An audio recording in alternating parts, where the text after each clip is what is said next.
ইমান এমন একটা জিনিস, ইমান অহরহর ঘটনা বোঝা যাচ্ছে যে মুসলমানদের টাকার বিনিময়ে তাদের ইমান বিক্রি করে আজকে এখন অন্য ধর্মে চলে যাচ্ছে, ইহুদিদের নাসারাদের ধর্মে চলে যাচ্ছে। অথচ মুসলমান যে কি জিনিস, ও মুসলমান একটু খেয়াল করে শোনো, তুমি যে রাতের পর রাত দিনের পর দিন অহরহর গুনাহ কামাচ্ছ, কিন্তু একটা বার চিন্তা করে দেখছো যে আগের কালের নবীদের ঘটনা, আগের কালের সাহাবীদের ঘটনা, আগের কালের নবীদের জামানায় যখন তারা গুনাহ করত সাথে সাথে প্রকাশ পেয়ে যেত, কিন্তু এখন আমরা 24 ঘন্টা দিন রাত 24 ঘন্টার মধ্যে আমরা গুনাহ লিপ্ত থাকি, কিন্তু আমাদের গুনাহ কেন প্রকাশ হয় না? আমাদের গুনাহ কেন প্রকাশ হয় না? একটা বার চিন্তা করে দেখো না, এমন একটা রাসূল পাইলাম, এমন একটা নবী পাইলাম যে নবীর খাতিরে আল্লাহ তাআলা আমাদের গুনাহটুকু প্রকাশ করে না। আগের কালের নবীদের সাহাবীদের ঘটনা, আগের কালের নবীদের জমানায় দেখা যাচ্ছে তারা যে গুনাহ করতো রাতের বেলা সকালবেলা প্রকাশ হয়ে যেত, মানুষ তাদের চেহারা দেখলেই বুঝতে পারতো যে তারা কি গুনাহ করে আসছে। কিন্তু এখন আমরা 24 ঘন্টা গুনাহ করার পরও স্বয়ং আল্লাহ তাআলা তার বন্ধুর খাতিরে আমাদের গুনাহ প্রকাশ করায় না।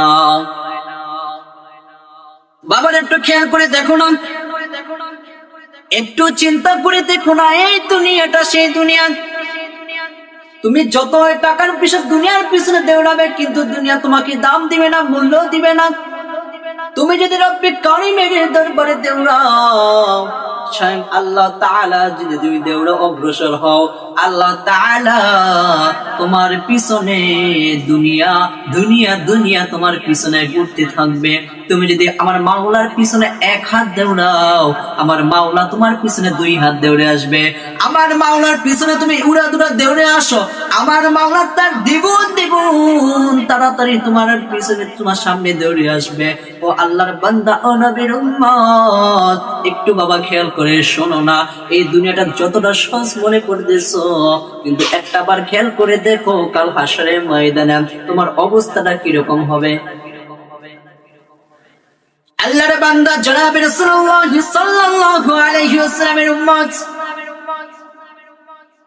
এই দুনিয়াতে আল্লাহ তাআলা যখন তোমাকে পাঠিয়েছে শুধু একমাত্র আল্লাহ তাআলার ইবাদত করার জন্য, কিন্তু আমরা আজকে দেখা যাচ্ছে দুনিয়া পেয়ে আমার মাওলাকে ভুলে যাচ্ছি, আমার রাসূলকে ভুলে যাচ্ছি, ইসলাম ভুলে যাচ্ছি, দ্বীন ভুলে যাচ্ছি, কোনো কিছু করতেছি না।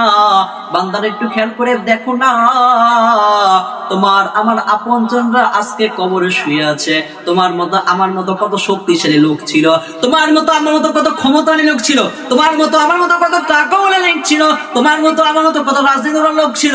কিন্তু একটা বার খেয়াল করে দেখো, যারা টাকাওয়ালা ক্ষমতাওয়ালা তোমার মতো আমার মতো কত কবরস্থানে শুয়ে আছে। তোমার মতো আমার মতো কত টাকাওয়ালা আজকে কবরে দিয়ে শুয়ে আছে। হাই হাই হাই, তারা যত কষ্ট করে দুনিয়াতে কত কিছু করেছে, টাকা উপার্জন করেছে, আমার মাওলার পিছনে সময় দিচ্ছে না দেয় না একমাত্র তারাই ভালো জানে, আমার মাওলাই ভালো জানে।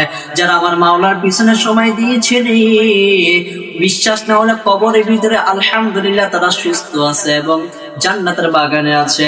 আর যারা আমার মাওলার পিছনে সময় দিতে পারে নাই, দুনিয়ার পিছনে লোভে পড়ে, দুনিয়ার পিছনে পড়ে আমার মাওলাকে ভুলে গেছে, আমার রাসূলকে ভুলে গেছে, তারা আজকে কবরের ভিতরে আল্লাহ মাফ করে যায় না কবর তাদের সাথে কি রকম আচরণ করে।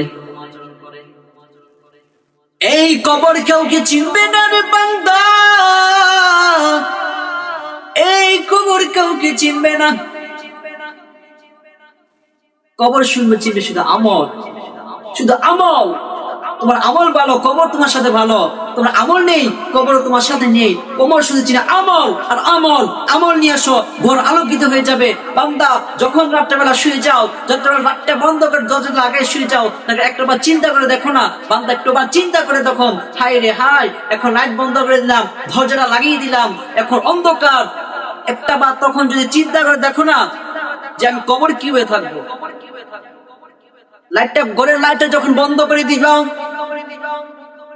রাত্রে বেলা শোয়ার পর যখন ঘরের লাইটটা বন্ধ করে দিবা, ঘরের লাইটটা বন্ধ করার পর দরজাটা জানালাটা যখন লাগিয়ে দিবা, অন্ধকারের ভিতরে একবার চিন্তা করবা, হায় রে হায় হায়, আমি দিনের বেলা কত গুনার কাজ করে আসছি, এখন রাত্রের বেলা অন্ধকার হয়ে গেছে, একটু লাইটের আলো নেই, আমার নিজের হাত আমি নিজেও দেখতে পারি না, আমার নিজের পা আমি অন্ধকারে নিজেই দেখতে পারি না। বান্দারে তখন একটা বার চিন্তা করে দেখবা, হায় রে হায়, এখন যে কি অন্ধকার। যখন আজকে রাত্রে যদি আমি মৃত্যুবরণ করি, আজকে রাত্রে যদি আমি মৃত্যুবরণ করি, আজকে রাত্রে যদি আমি আল্লাহর পথে চলে যাই, আমি অন্ধকার কবরে চলে যাই, আজকে রাত্রে যদি আমি অন্ধকার কবরে চলে যাই, এখন কি অন্ধকার, কবর তো তার চেয়েও বেশি অন্ধকার। এখন আমার পাশে কেউ নাই, কবরে চলে গেলে আমার পাশে কেউ থাকবে না। আজকে আমি সারাদিন গুনাহ করার পোল্লাটা বন্ধ করে দিলাম, দরজাটা জানটা সবকিছু বন্ধ করে দিলাম, কবরের ভিতরে যদি অন্ধকার হবে, আমি যদি আজকে রাত্রে অন্ধকার কবরে দেশে চলে যাই, তাহলে কবর আমার সাথে কিরকম আচরণ করবে। হায়, এখন তো আমি অন্ধকারে খুব ভয় পাচ্ছি, আমি সেই কবরে কিভাবে থাকবো। কথা ঠিক।